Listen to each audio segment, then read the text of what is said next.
Hello, fellow rabbit hole dwellers. I'm glad you didn't hear the joke I just did, but Merry Christmas to those of you that celebrate it. And today we've got an episode here with Philipp Mattheis. He's a Mattheis. journalist.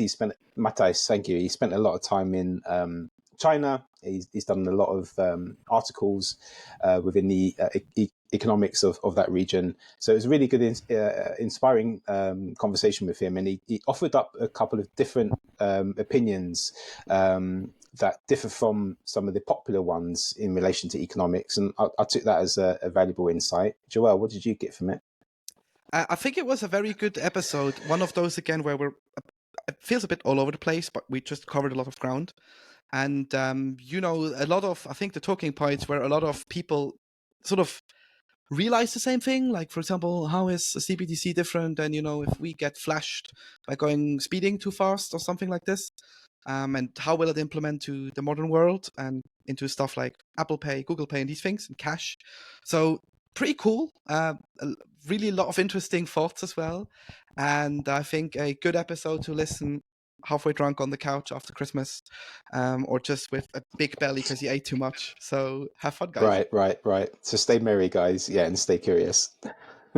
Welcome back to Rabbit Hole Stories, everyone. With almost a year over in 2023, it's crazy how fast time flies. We thought we would also get someone from my end of the corner in the world on, from the German-speaking area, and we today have Philipp Mattheis on. Philipp, how has your day been so far? Kind of okay, thanks. A very German answer. The weather is Me just with confidence. What? yeah. Nice. As the name suggests, Philipp, we are here to, get to listen to people's rabbit hole stories. And I'm kind of curious into your rabbit hole story and how we can then later get on into what you do today. But how did you find Bitcoin? Why did you get started in it? Why did you stuck around? Maybe give us the spiel there of how it actually happened.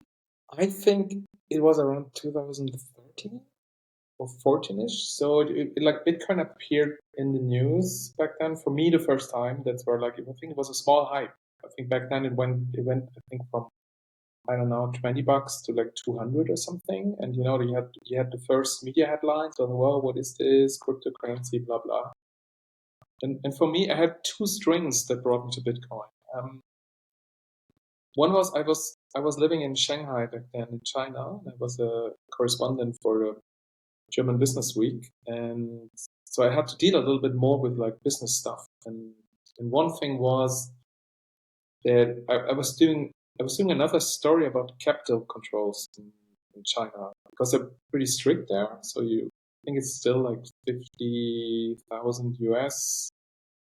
One person is allowed to transfer per year, which maybe sounds like a lot of money, but you have a lot of millionaires. I think you have 1 million millionaires in China there. So there's a big demand for people to shift their money. So there was one thing, and I think there were rumors. I don't know if it was really true, but there were rumors where it said like, okay, some people use Bitcoin to get their wealth out of the country, and I know now that like for many people growing up in the West, they're not really used to that, and so like this feature of Bitcoin didn't really click. But for me, because I was like already searching, doing a story about how Chinese people evade capital controls, it immediately clicked with me. I thought, okay, they use this, it makes sense, right?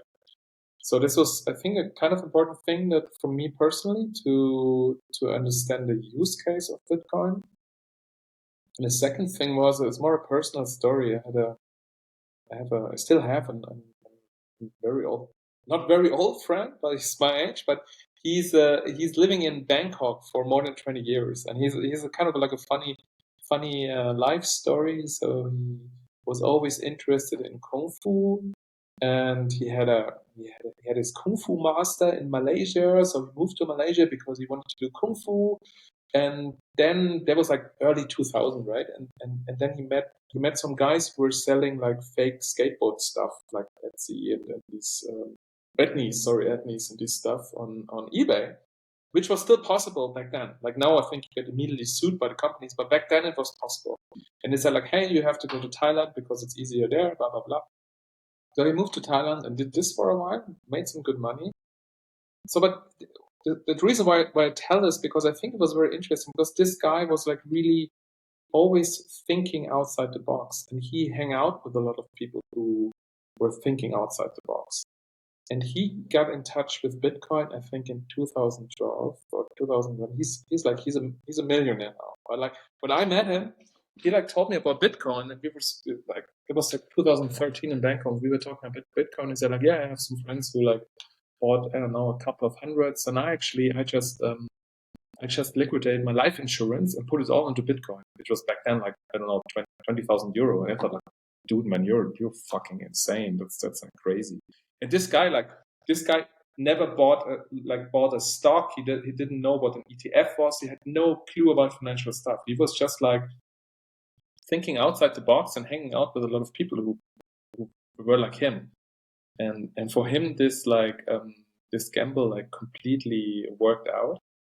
And I was like, kind of, it was inspiring. And it was not like him. It was not that like, I put all my savings into Bitcoin, but for me, it was like, to know someone that early with so much commitment that like was kind of inspiring. So I thought like, oh, there's some people who really think. I didn't fully understand it back then, and I thought it was interesting. Then somehow the capped supply thing with the 21 million that clicked as well as me. I thought like, okay, if there's a capped supply with a basically unlimited demand, then you do the math. The price has to go up, right?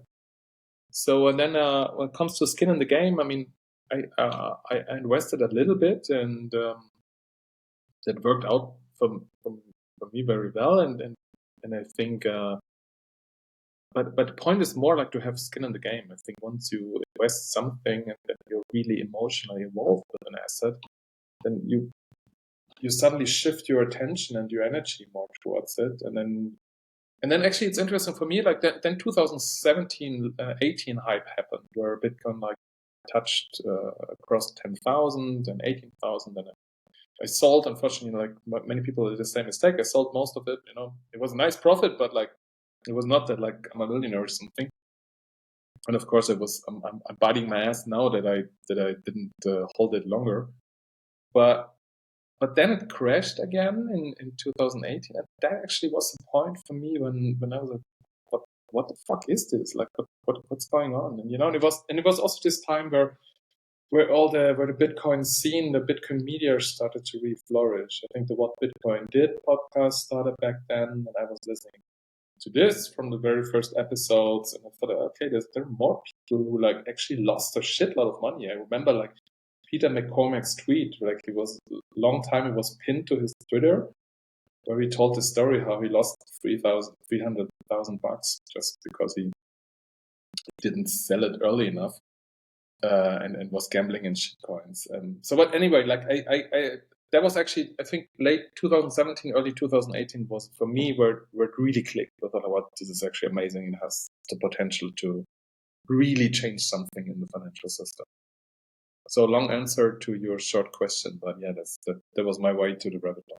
It's interesting hearing these stories over and over from different people, because there's a similar journey that forms with people. There's usually like a first touch point where it's sort of like sort of is initially sort of signaled to you in some way from somebody, and then you're left with this curiosity, really. And it seems like as that curiosity stays with you, you just keep on stumbling on other facts or other interesting things that Bitcoin can bring in, and problems it might potentially solve. And once you start getting that signal, it becomes infectious in a way, to the point where you fully understand the impact that it could have on society. Is that a similar kind of thing for you? From listening to you, it seems like you sort of had a staged approach into understanding the value of Bitcoin. Yeah, I mean, to be honest, like I came from a pure, I think my first interest was pure of investment, was speculation reasons, I thought like, oh, okay, something with a capped supply must go up in price, and like money. I also like to have fiat money. Sorry, it's fine for me. But like this like finally like triggered my interest, and then later on, early from 2018 only, I started to realize, okay, this actually has potential to really throw things over, And I still believe it. I think we're still early. Like I'm not I wouldn't call myself a maximalist, because like there are just too many other things in the financial realm that I'm interested in. But I think also it's a very special moment in financial history to witness the birth of a new asset which has a potential to really overthrow everything. I think this is amazing. So like the longer I follow Bitcoin, I think the more it actually it unfolds, and I see more and more things that possibly can change. Definitely. And well, I think I'm a lot of like the Bitcoin maxis miss, and as someone who's working for a Bitcoin only company and things, people's first touch point is mostly the number go up thing. Like you said, I can make money. Then it moves into something very interesting where maybe you have a lot of wealth and you go like, I can just throw a couple percentages in there. We're seeing this at the company now where, people have very mature assets, very traditional assets.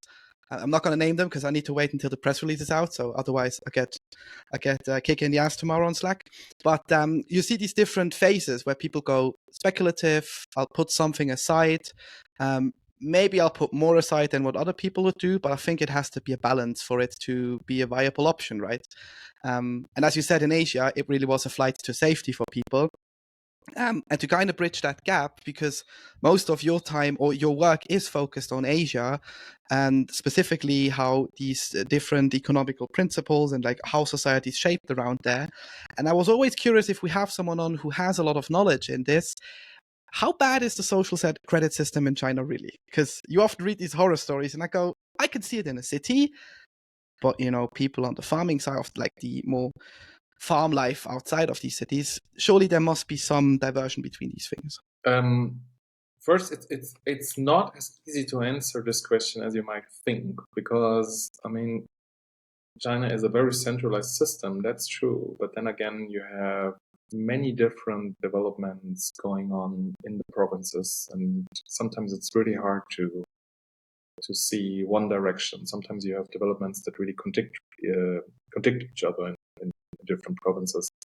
But I try to answer it as easy as possible. I think it's not as bad as some people paint it, but it's bad. So it's not something that was like, okay, you don't care about it. It's all wrong. But what is wrong? I mean, some experts are saying actually that this social credit system will never work as it was planned. It was planned like a real connection between like your behavior with like other data and your payment system and stuff like that. This is probably never going to happen, because there's not really an interest in it from the government. But you have certain aspects in Chinese society where it works very well. And if what I'm going to tell you now, you think like, you probably would say like, okay, but it makes sense, why not, right? So for example, where they're really going to start it, or where actually it has started, is in traffic system. So you have a lot of EV electric vehicles on Chinese street. These vehicles all connected with the WeChat thing and with your identity and with your number plate and everything. So, and if you what do you call it in English, when you drive too fast and you get a ticket, this just happens automatically, right? We have these tendencies already also in the West already. You have the blitzer, and you get the ticket sent home immediately. So just think of this as an automated system, right? Like someone is like, it's just not only your number plate, but he knows it. Okay, this was Philipp Mattheis, and he broke the speed limit by 10 or 15k. So he gets a fine and gets immediately subtracted from his WeChat Pay account, something like that, right? So when you hear the story like this, it doesn't sound so scary. It doesn't sound so dark. It just makes sense in a way that these things happen. And then another thing that also is like understandable, like in Germany we have the Schufa system where you get like when you haven't paid your fines for a while, or you haven't paid your loan rates back, and you get a negative entry in that system, and that makes it much harder to get another credit, right? They actually want to do this for companies. So if a company has a very bad track record of paying their debts, then it gets like basically blacklisted, and it's much harder for them to get a credit. So you have like different areas where there's a lot of optimization coming.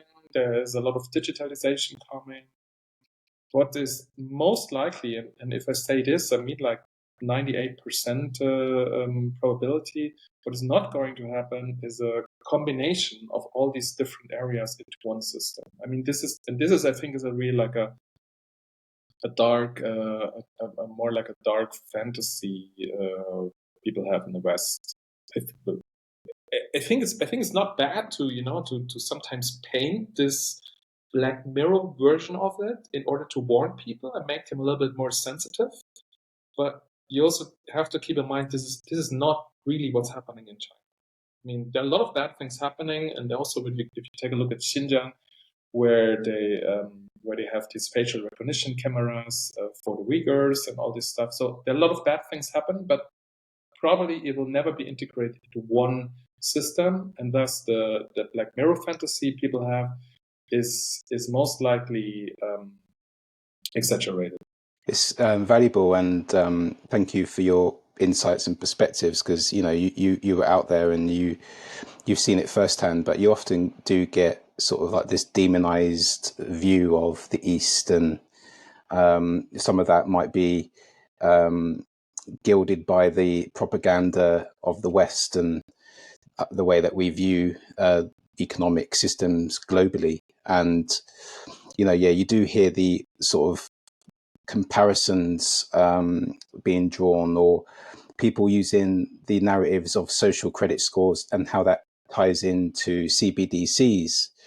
But you make a good point in the regard of, well, we are under surveillance in the West, right? We don't really sort of acknowledge that, and we could sort of easily say the same for us over here. Like, for instance, in London, I think London is like the CCTV capital of Europe or something. You can't even sort of pick your nose or without a camera capturing you somewhere. There's something in the region of like 10 million surveilled cameras at any one go in London. So, it's easy to sort of like go, oh, over there's the problem and this is where it's going to originate. But how do you see sort of CBDCs and social credit scores? Do you think they're sort of intertwined somehow, or do you think that's like a false segue into how we're going to move into economics within the future?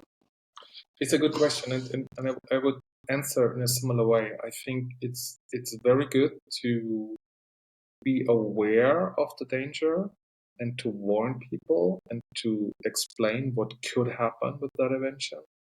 But at the same time, I think you have to be a little bit realistic as well. I mean, at the moment, neither in the ECB nor in China nor anywhere else is like 100% CBDC system planned. I mean, the ECB is planning with €3,000, and they explicitly say there's gonna be a parallel system to cash and two other forms, and same in China. Like, at the moment, no one is really planning 100% CBDC system. Now, of course, you could argue, well, okay, that's how they start, and then they want to move to that.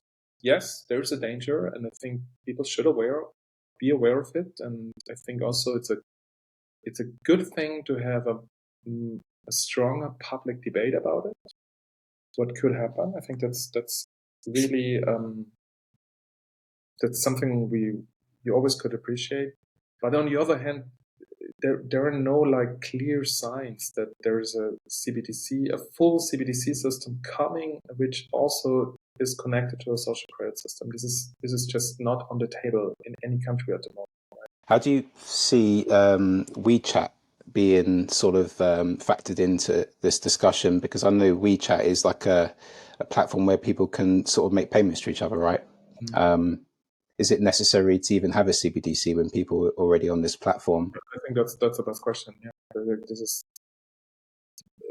that's the main point, I think, of the whole CBDC discussion. Why do people need it? There are, I think, in a broader geopolitical sense, there are use cases for it, where I see use cases, but I don't see them really in private cases. And it's good that you mentioned WeChat, because it's really like an omnipresent app in China. It's not the only form, the only way you can conduct your payments. You also can Alipay or others. And nowadays, a couple of weeks ago, they even like made it possible again, like pay more with like Western credit cards.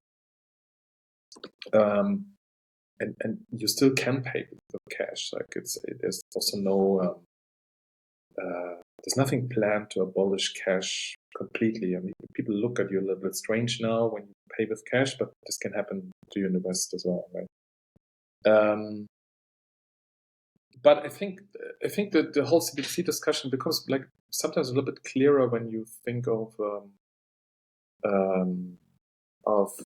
the reserve currency of the dollar and international payments and stuff like that. So if you have, for example, an Euro CBDC and an yuan CBDC, like a direct trade between China and Europe can be like facilitated. And that's, as I understand it, is also the main reason why von der Leyen and the ECB is so keen on developing this thing. Because if you just look at this year, the global payments, I mean, a lot of people talk about the death of the dollar, which maybe is coming. I think there's a debasement going on for sure. But the currency which has the biggest problems at the moment, like, is actually euro, because like international payments in euro went downhill in the last 2 years, right? And there's one reason why the ECB says like, okay, we don't want to get like completely neglected. We need to build up our systems to make to facilitate for our companies to make international payments. And I think that's like and I think this also explains why actually the US is not developing a CBDC, because they have no use case in international payments neither, right? But the Chinese, like all the smaller countries, they have it. So I think, to sum it up, I would maybe focus a little bit more on tendencies of people who want to abolish cash or want to ban Bitcoin. I think there's a bigger danger in this area than the development of CBDCs. I mean, the CBDCs, they're coming, but like no one is really like want to do it 100%, and they maybe have some use cases, but I think a lot of the fears are a little bit overplayed at the moment. Most definitely. And as someone who has lived a long time in Switzerland as well, like they recently started it is the Helvetica and I can't remember other name project, both CBDC projects, very much with retail banks. They approached 34 banks. 2 of them said, yeah, we're in it. And the remaining 32 was basically like, fuck off. We're not going to waste time with this. Because I think what most central banks don't realize is how actually outdated also banks are in itself, and how hard it is for them to even now accept modern payments. Like, we have Apple, Google Pay over here. You mentioned WeChat. PayPal, all of these things, right? These have sort of been breakthrough technologies at one point, that these days it's sort of like normal, and banks still haven't caught up to this. So I think there's definitely overhype, especially by the Bitcoin community, because we see doom and gloom in everything, but most definitely it's an easier point, I think, to sell to like friends and family, to then explain like why maybe we don't need as much influence with the ECB, why cash will never die. And when you said before, Philip, in Europe especially, we also need cash in these things. I'm like, yeah, how else would European committee people have 600k at home, or sort of find ways to bend the rules a bit. So I think that there's a mix of fear and overlays there. But someone who has traveled a lot through Asia, what are sort of the different perceptions with money in general? Because you spend a lot of time in China. Reading your book, you also actually went to most of the countries, or you had contact with most of the people near the Silk Road. How do you see differences there between these countries as well? It's hard to really summarize it, because I would say like more that each of the country has their own problems. I mean, in China, I would say in general, people are looking for investment opportunities and they don't have them. I mean, one reason of the housing crisis you see at the moment is because like for decades, it was like real estate was the only option for Chinese people to put their saved money in, right? It was very hard to invest in anything else. Now it's a little bit easier. I mean, some people can put some money into stocks, but the stock market in China doesn't have a good reputation. The regulations are not really good, so there's a lot of scams going on.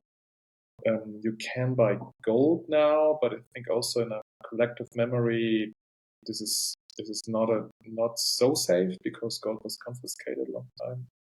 And now you have a Bitcoin ban, you know that as well. So it's really, they still have Bitcoin, but it's much harder to get it. So I would say like for in China, it's the big question is, what can I do with my savings? Where can I put them? There's no inflation problem at the moment. There's actually deflation, right? So that's also a bit different. But then when you move to other countries, one country I lived a long time, lived 4 years in Istanbul in Turkey. So to know the economy there quite well.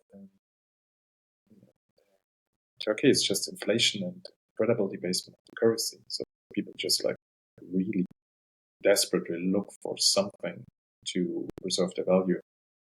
And I was just there recently, a couple of weeks ago, and Turkey is now an interesting state of the economy, because like they're actually doing now the right thing, right? They have like they used to have 80% inflation, and now they really like pushed up the interest rates to like 40% to fight inflation, and it's basically working. It's the old recipe, like just put up the interest rates, so to get inflation back under control. But now you have an economic crisis. It's really hitting the country really hard and bad.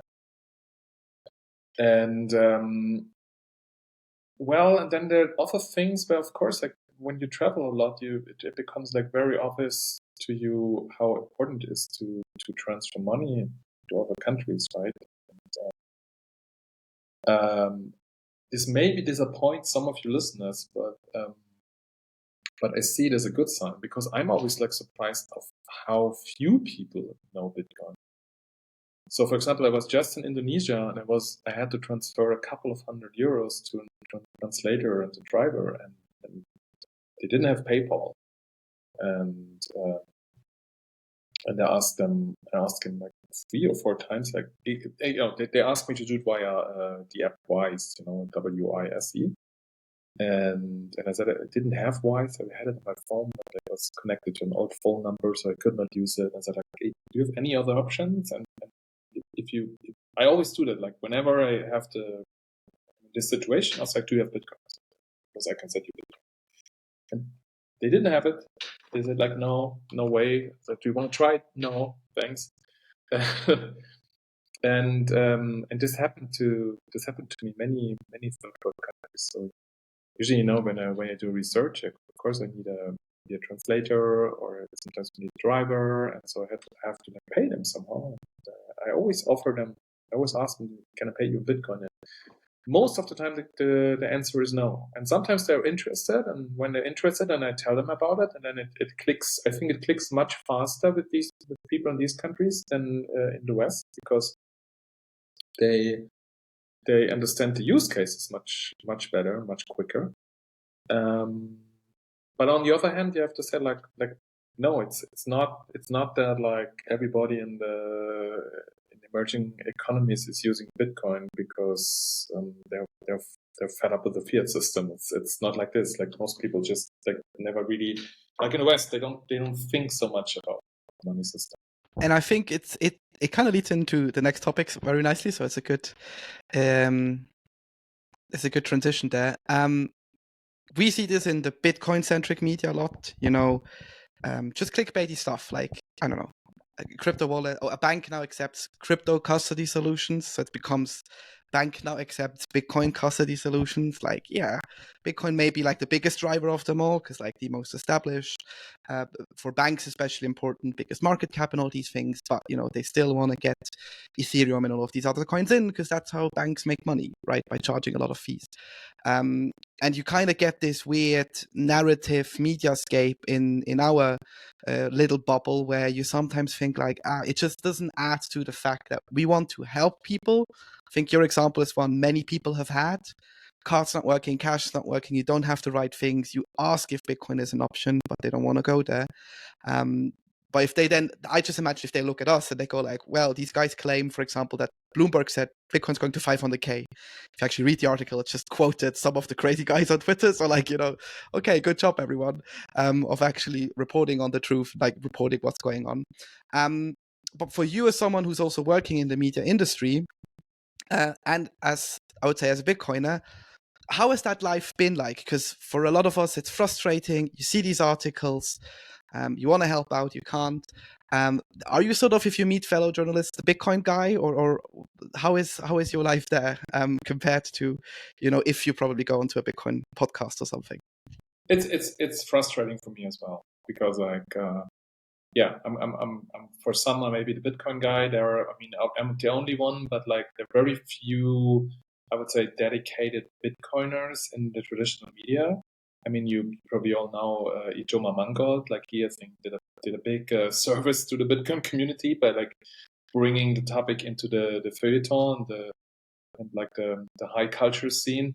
And then there may be, I think it's maybe not more than 10 in whole Germany where I think like where I read articles where I think like, okay, this guy got it, like he understands it.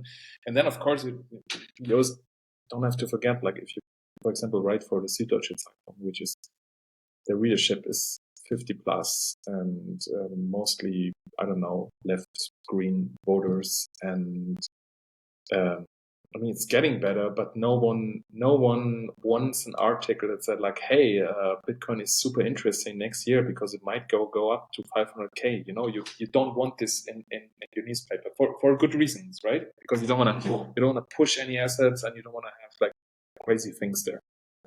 So even if you have journalists who understand it very well, and I think it's getting more. So like slowly, the articles I read, I think, are getting a little bit better. But then you will have editors who they're like, okay, let's not go crazy here, right? So it's still a niche thing. I was more frustrated like in the last cycle, 2019-20. Now I see it more in a positive way. I think, hey, there's just so much room still to go. I mean, if they still write so much bullshit about Bitcoin, then there's still so many people who don't have it, who don't own one, and they're potential buyers.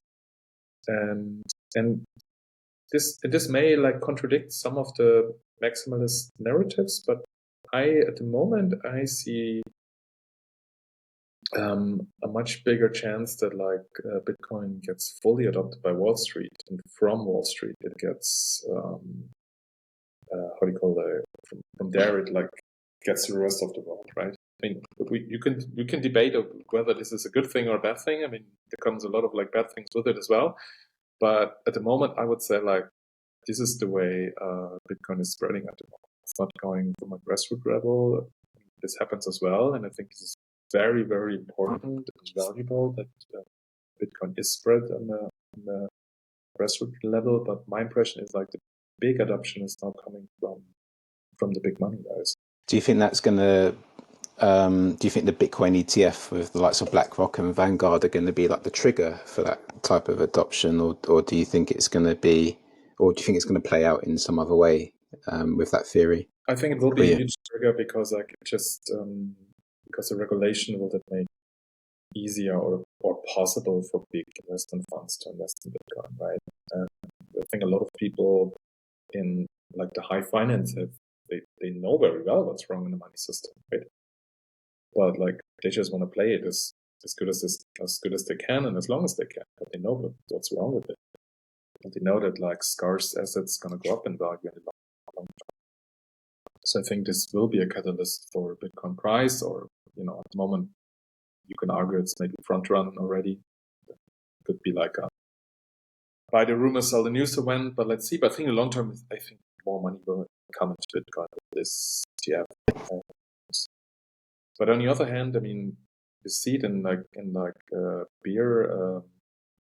beer markets. I think it's the small hodlers who keep the price somehow stable, create a floor with their DCA basically to let it not go to zero. I mean, if someone says like Bitcoin going to go to zero, then like not in the next couple of years, because you have more and more hodlers who have their DCAs running and they're buying all the time. I think this is also very important for Bitcoin.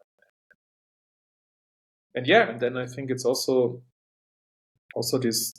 I mean, Bitcoin for me it was also like a media revolution. There's so many podcasts and publications sprung up, and I mean they like sometimes they're a little bit too extreme, or sometimes they're a bit crazy, but like fine. I mean, like they're really spreading the message what you can do with Bitcoin. I think it's altogether it's a very positive development. I think if you get the inside of the industry, I personally don't know an industry where, let's call it creators, whether that's being a podcast, a one-man news show, or even something like Bitcoin Magazine, has such a big influence on the whole ecosystem, because basically people just meet on Bitcoin Twitter or Nostr, or wherever they meet online, and these creators can really capture an audience. I think also for the negative, I think this is something we'll see more and more in the future when, you have the likes of Fidelity, a BlackRock, having their influence, and then you sort of have the creators from the other end coming in, and some things will not align, right? So there will be some discrepancy, some fighting going on. It will be fun. But it's definitely quite impactful how bigger of the portion of the market it now is compared to, I don't know, maybe 6-7 years ago, because you didn't even have proper books back then. You just had a few, and now it seems like everyone has written a book, and sort of goes into this one. But speaking of writing a book, Philip, and I will then hand over to Ian with the question, or the follow-up question. You've also written a book. You've focused essentially on the Silk Road, not the web shop people, like the proper Silk Road, and you call it the Dirty Silk Road. What was the name behind, or to English translated, I think it's the Dirty Silk Road, essentially, because it's in German. What was the reasoning behind the title, and what got you interested in actually taking a deep dive down that particular rabbit hole? Like I said, like I used to live in China a long time, and then late 2020. And then for me, it was kind of logical to reshift my focus a little bit more on what's China doing abroad, and got really interested into that. And the Silk Road, or the Belt and Road Initiative, as it's also called, like it's the largest or first and largest like geopolitical initiative by China, right? So basically, China is like investing altogether 1.3 trillion US dollars abroad in infrastructure projects. And with these projects, there are not only good things coming with it, but sort of like political influence, a lot of corruption, a lot of environmental damage. So what I did in this book, like I tried to visit as many of these projects as possible on the ground, and talk to people who were directly affected, and also try to get a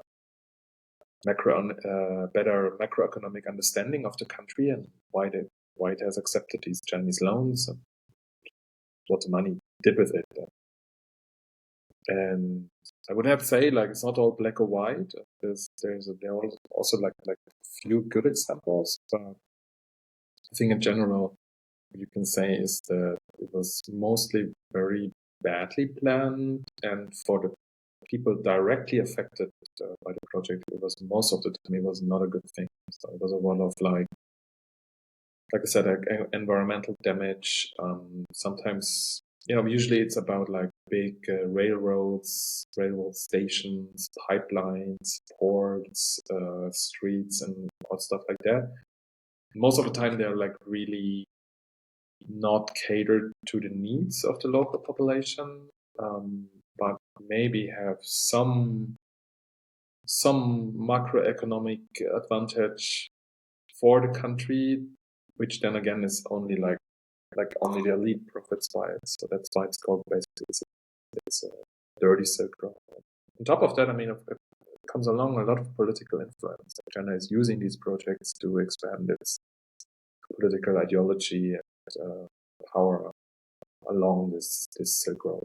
This is how well I'm fascinated by how economics has an impact on us, the people, if you like, and in such a system as, or the systems in which we live globally, there's always people that are suffering more than others in that system. There needs to be those that are benefiting on the back of other people.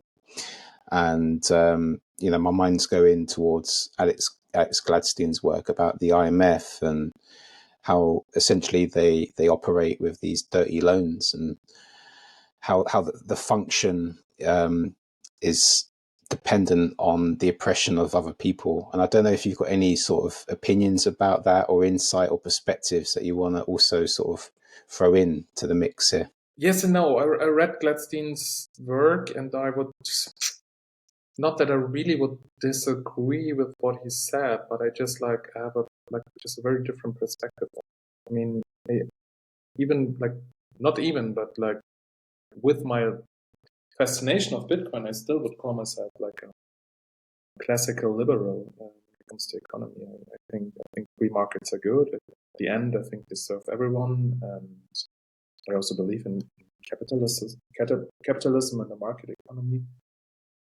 And I think like when an IMF loan comes, there are a lot of strings attached to get an IMF loan, but like usually the strings that are attached are things that I would like underwrite. I think this is good. So usually, if you get an IMF loan, this country needs to I don't know, sell some of the state-owned companies and stuff like that, right? To liberalize the economy, cutting down duties and customs, things like that. So it just needs to liberalize the economy. And I think quite often in some countries this is done in the wrong way. It comes as a shock therapy, and it's not really done with like people who have a good knowledge of the situation, don't know what's happening. I give you just like a stupid example. I don't know if it's true, but for example, like in Kenya, a lot of people like gave me this criticism as well. They're like, hey, I'm coming, and they actually destroyed our. I'm making this up now, so don't quote me on that. But like they forced us to sell our state-owned milk industry, right? So a lot of people lost their jobs, and now the milk is coming from Nestle. And of course, I would say this is a bad example. It's not true like this, right? But I would say this is an example of a wrong of a privatization that did not go well, right? I think this happened a lot with finance loans. But still, I mean, on theory, on paper, I think this actually comes with an ideology which, like, I would say is good. Like, please liberalize dysfunctional state-owned companies. I think that's a good thing, and get rid of customs, because it's also like usually not really beneficial except to a certain elite within the country, right? What China does, the Chinese loans come with like so-called no strings attached. They don't want the country to change anything. They just want to work with this elite, and they just want to get out what they want. So usually it's about like getting commodities and raw materials into China and selling Chinese products outside. They don't care about political system, but they also don't care about human rights. They don't care about environmental damage, and all this is actually happening. Like when you want to get a loan from the EU or the World Bank or the IMF, you have to take care of these things, right? So I would say I completely understand and accept that many things went wrong with these IMF loans. But if you ask me, what is better, get a loan from China or get it from the IMF? I still would say like the IMF and World Bank's loans are the better option for many countries. It's great hearing these conflicting perspectives, and my personal journey through the rabbit hole, if you like, and what I find valuable in doing this and speaking to people like yourself is because hearing other people's perspectives helps me navigate the reality of situations, and I've come into this as a complete novice, and I'm sort of curious about how things operate. And I think sometimes as Bitcoiners we're in danger of just echoing the narrative without actually looking deeper and thinking about the complexities of how it functions. And I think, Joel, you alluded to it earlier about sound bites that are just retweeted about headlines, and when you actually read the article, it's saying something very different. So I think we can get better at sort of really understanding different perspectives, like the one you've just offered in relation to what Alex Gladstein's been presenting, because I think there's this temptation of just sort of like going with the hype sometimes, and I welcome those perspectives, so thank you for that. But as we're walking towards the end of the show, we usually end our show with the All Roads Lead Back to Bitcoin challenge, and we're trying to sort of put a challenge at the end of each of our episodes, and we're going to give you a word, and somehow, Philip, you're going to have to try and relate that word back to Bitcoin. You can have some thinking time, it's not a problem, and it could be as philosophical or factual as you like. And the word that we've decided, Philip, is silk. How does silk relate back to Bitcoin? Wow. I can get very poetic. Like I would say something like, Go for it. among all the different forms of money, the Bitcoin is the silk of money. Because it's very soft, Okay. transparent, and Yeah. almost not like, how do you say? You think it's not there, but it's there. Jesus, you get like weird things out of me. I mean, it's Mate, definitely if you've watched any of our shows, you realise the weird things come from me mainly. So you're in good company. mostly the philosophical rants. When I'm done editing, I go like, oh, Ian, why did you do it again? But yeah, that's part of the show. No, that's interesting. I was more going off silk for a long time. Used to something be, I wouldn't call it like the thing like maybe gold used to be, but it was also sort of a medium of exchange in certain areas along the Silk Road. And essentially, it was part of why it was called the Silk Road. So that was sort of my thinking. But like, yeah, it actually has a nice point. Thank you for that. And with that, proving that there is actually a way that everything can still lead to Bitcoin. But I don't want to overstay and keep you on too long, Philip. Before we leave, is there anything you want to keep with or send out to the listeners? Where can people find you online? What's the best place? The stage is yours, essentially. Yeah, as you mentioned, like most of my work is in German, but you can find me on Twitter with my full name, link, and there I sometimes post in English as well, but mostly it's German. I have my Substack, which is called blingbling.substack.com. Unfortunately, it's in German, but this is the place where I try to connect everything we were just talking about. So it's a lot about Bitcoin. It's also a lot about geopolitics, Asia, emerging economies, and their challenges. So that's the best place where I connect all the dots, and sometimes I also publish like parts of my research or parts of my book there. Perfect. We'll definitely link everything in the show notes below. Philipp, thank you from my end for talking to us. It was fascinating diving in all of these different aspects. It felt like we've really been all around the world, starting in Asia, coming to Europe, and even mentioning a bit the American way. Well, you're a guest of the show now, so you're welcome back anytime. And also a big thanks for all the listeners. As always, guys, stay curious. It was great talking to you guys. Thank you very much.